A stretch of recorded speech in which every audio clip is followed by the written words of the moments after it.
पौर्णिमेला काय केलं पाहिजे तर घरात लक्ष्मी सतत राहते हे मी तुम्हाला आज सांगणार आहे। पौर्णिमेच्या दिवशी संध्याकाळी 6 ते 7 च्या दरम्यानच्या काळात, संध्याकाळी स्त्रियांनी संध्याकाळी 6 ते 7 या दरम्यानच्या काळात लक्ष्मीचं पूजन करायचं आहे।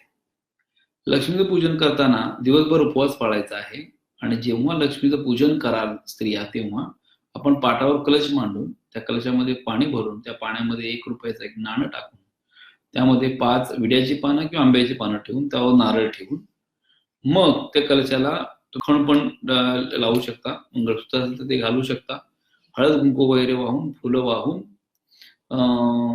पिवळी लाल फुलं वाहून बेसिकली पूजा करू शकता। आणि त्याचबरोबर समोर जे स्फटिक श्रीयंत्र, पूर्ण श्रीयंत्र किंवा महालक्ष्मीची बसलेली महालक्ष्मी लक्षात ठेवा, घरामध्ये कायम बसलेली महालक्ष्मीच पाहिजे। देवघरामध्ये उभी असलेली लक्ष्मी चालत नाही।